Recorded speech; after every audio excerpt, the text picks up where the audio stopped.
Hi guys, welcome back to my channel, and if you're new here, welcome to my channel. My name is Hales and I make videos about the books that I'm reading.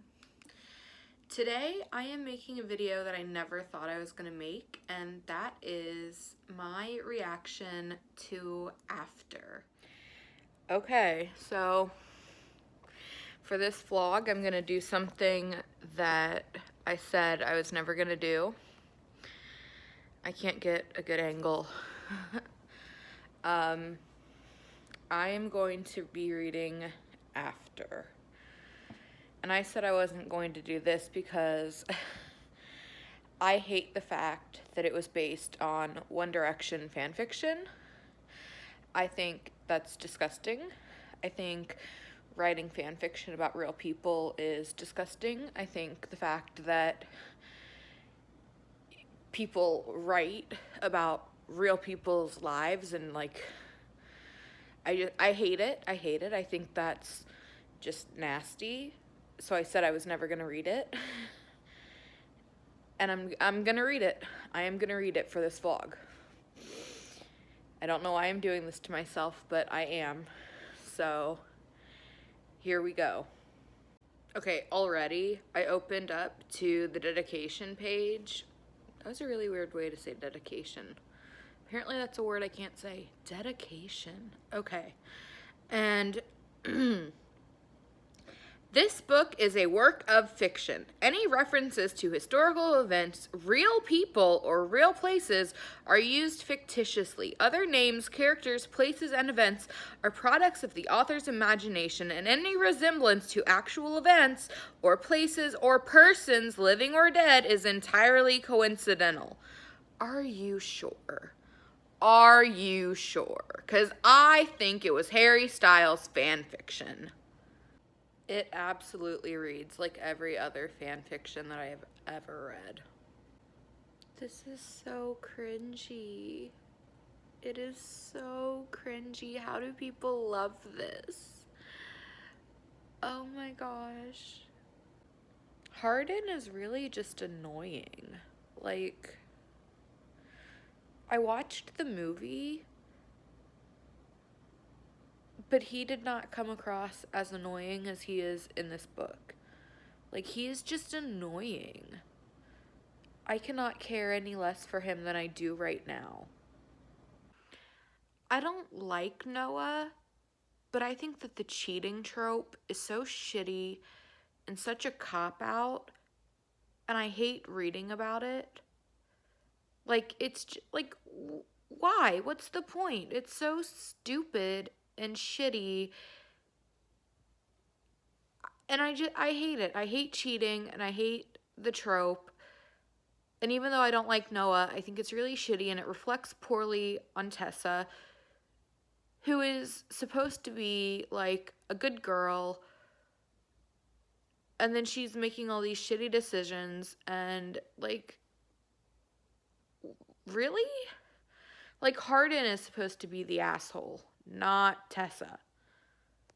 This book is absolutely ridiculous. Like, I mean, I'm having the time of my life right now because it's just wild. But I cannot believe some of the shit that is going down. And I'm only on page 100 right now. So I am just, like, it's crazy. It is crazy and wild, but I am loving it. Tessa says something that obviously affects Hardin, and she doesn't like his reaction. And her first thought is, he really is bipolar, I'm sure of it. And I really don't like that that is the description that Anna Todd wants to go with. Like, we're really gonna stigmatize bipolar and mental illnesses. Like, come on. Come on. There's a straight up Sleepless in Seattle reference in After, and now I don't think I can hate this book because it's one of my all-time favorite movies. I really hate cheating as a trope. Tessa just got caught which I knew was coming because I've watched the movie, but it's just so annoying.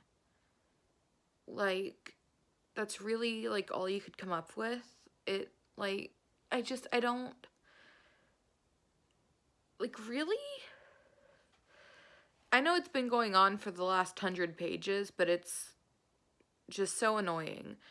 And I just, like, I've been waiting and all anxious about it. And it's just, and Hardin just, like, stormed into her dorm room demanding that she tell Noah, and it's like what right do you have to demand that she tells him anything anyway? I just, and it's like, you think for 5 seconds that Hardin is gonna be at all reasonable, and then he's an asshole again. And it's just like, he's not even, there's nothing redeeming to his character at this point. The way that Tessa and Noah's breakup just went down, with Hardin confessing that he wants to be with Tessa, like bursting into her dorm room and just freaking out and yelling, and oh my gosh, I was like on the edge of my seat. I am living for it right now, freaking out. I cannot put this book down. I am loving it. Tessa is so innocent. I can't stop laughing. She just said his dick feels like a science project. Every time Hardin does something to remotely redeem himself, he goes and fucks it up. And it's just so annoying at this point. I am 316 pages in out of like 582. And it's just getting ridiculous and repetitive at this point, and I'm over it. Well, I'm crying, so I think that the book won. Hardin just said he loves Tessa. I can't. I just got to page 400, and seemingly Tessa and Hardin are okay, but I just know something bad is going to happen in the next 182 pages. Like, I can just feel it, and I'm not excited. Tessa is so cute at her internship, and I'm so happy for her. The only thing I know about the second movie or book is that there is a character named Trevor who, I guess, gets in the way of Tessa and Hardin. And apparently he is actually in the first book. I don't know if he was in the first movie. I can't remember because it's been a while and I wasn't paying that much attention. But he just showed up in the first book, and now I'm like, dude, go away. Like, just leave. Because apparently I ship this. Like, I was crying over them earlier, and now I want this dude to just, like, leave and go away. Oh my god. What is happening to me? What is happening to me? I just know that Tessa is about to find out what Hardin has done and what he and his friends did in regards to the fact that she was like a bet or a prank or a dare or whatever, if that's even what it is in the book as opposed to the movie. I don't know. That's what I'm expecting, because there's so little left in the book and there's like so much left to go through, and I am so anxious for it to happen. Oh man, and it might happen very soon, and I need it to happen so that we can get through it. And Oh man, oh man, oh man, oh man, oh man. One thing that's different that I don't know if I like is that in the book, Hardin and Tessa both sign for the apartment that Hardin gets, whereas in the movie, Hardin is just like watching the apartment for a professor friend that his dad has. And I don't know how bad this huge step that he and Tessa just took is going to end up. And I'm really nervous about it. So I'm anxious to see where that goes. Molly just said, "You're really taking this whole thing a little far, aren't you? And I just know what's coming. And my heart is beating so fast. And I can't take it. I can't take it. Oh, it's about to happen. There's only 9 pages left. Oh man, I didn't realize that I was only going to get 9 pages of this big confrontation and everything happening. Oh man. Oh, I'm gonna cry. I'm gonna cry. I'm freaking out. Oh man. Oh man. That's how the book ends? That's how the book ends? Ah!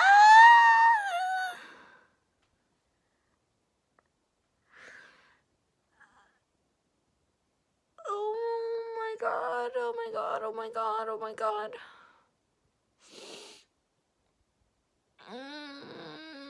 I'm having a lot of feelings. A lot of them. I don't know what to do. I don't know what to do. I don't know what to do.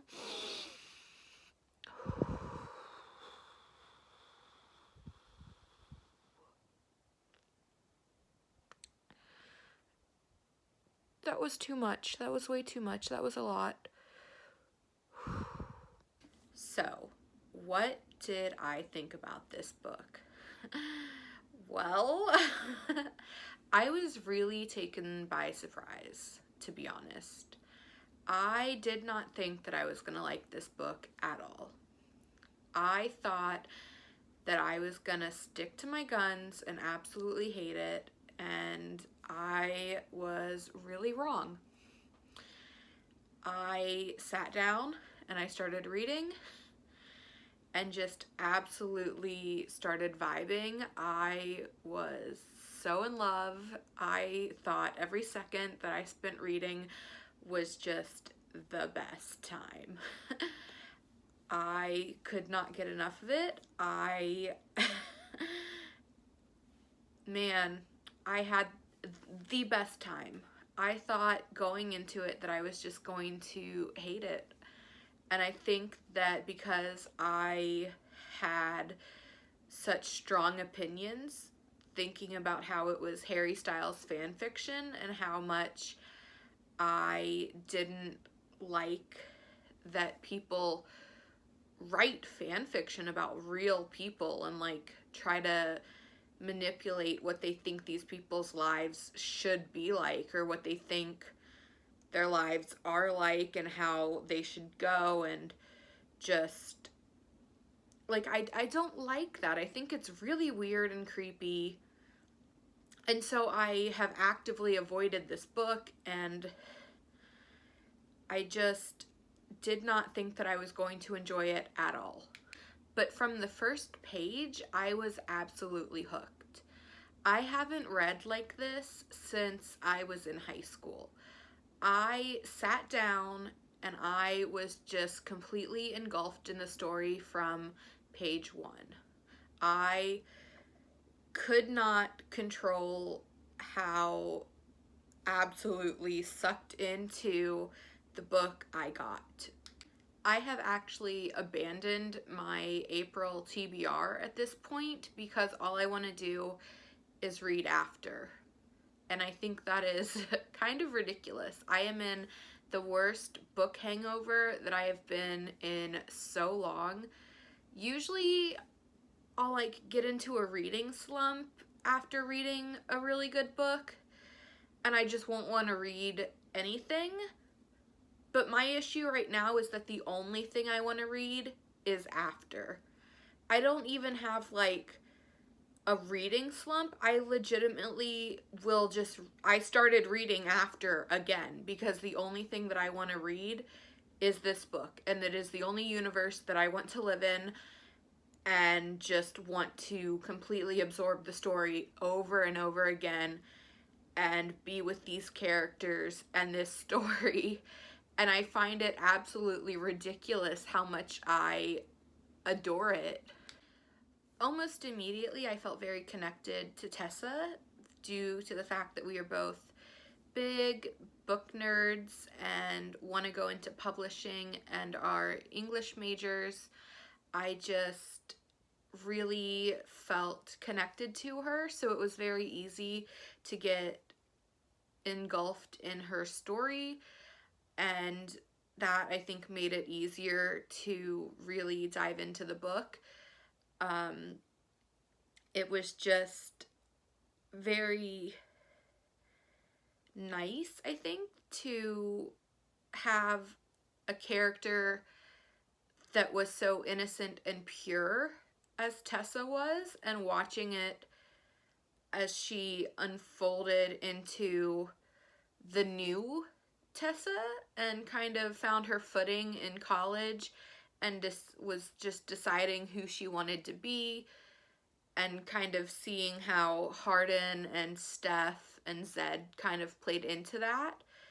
It was definitely interesting to see how Hardin played into that because he was such an important key character, obviously, in the story, but also in Tessa's life. And it just, I mean, he is a key factor, obviously. So, and God, his character just like, I cried so much over his character. It just, he brought a tear to my eye.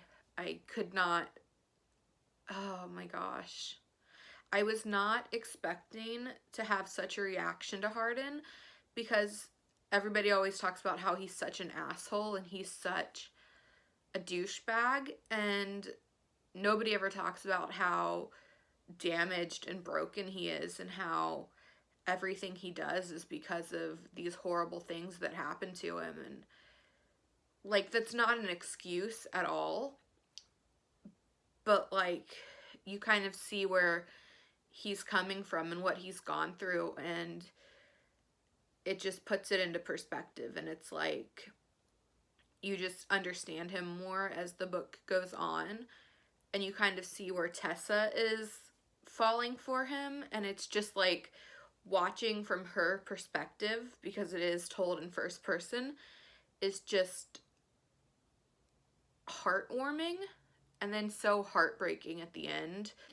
And there are so many instances where Hardin is just such an asshole and so cruel that it was so hard getting through the story, because it was like, you think that he's changing and then he just continues to do stupid shit that makes you want to hate him, but then he reels back and is like nice again. And it's hard to hate him because you're seeing him through Tessa's eyes and how she feels about him. And it's difficult to hate him when Tessa is falling in love with him, even though you know that he is acting so cruel toward her, and it's a defense mechanism that he has put in place to keep himself from getting hurt, even though he's only really hurting himself now. And it's just, I mean, it's bullshit, but the fact that he just keeps doing it it's outrageous. And yet I was eating it up the whole time. Eating it up. I just couldn't help it. I was completely mesmerized. I could not get enough of the book. I could not get enough of Hardin. I could not get enough of their relationship, and I am now reading the book again because the second book is not here yet, and I just want to keep reading about them. So my whole thing going into this was, did my opinion change? And yes, it did, massively. My opinion on this book actually really changed. I still don't like the fact that it was fan fiction or that people write fan fiction about real people. I think that's still weird and creepy, but after, as a book, as a published work, I have definitely changed my mind on and think it is absolutely phenomenal. I adored it. I gave it 5 stars. And I think that it was the most fun I've had reading in so long. It just, I had the best time. I was just living my best life, vibing, I had the best time. I was like outwardly reacting when things were happening. Like, I had the biggest smile. I was blushing. Things were happening in the book and I was like giggling, or like I was like going, no, no, no, no, when like bad or like embarrassing things were happening, because it was just so hard to take because it felt so real. And I love when books can do that. And I think that's something that is so important, that you need to, like, every now and then you just need a book that gets you, that just grabs you and just takes you on a fun ride. Like, Shadow and Bone is the last book that I finished, aside from After. And it was fun, and it was entertaining, but it did not grip me the way that After did.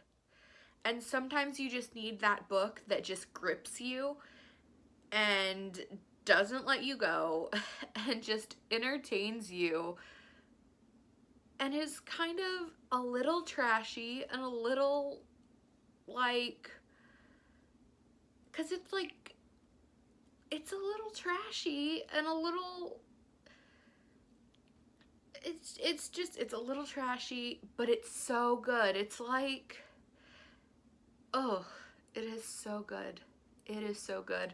And I can't recommend it enough if you just want that ooey gooey, sweet and sour, trashy romance. It is so good for that.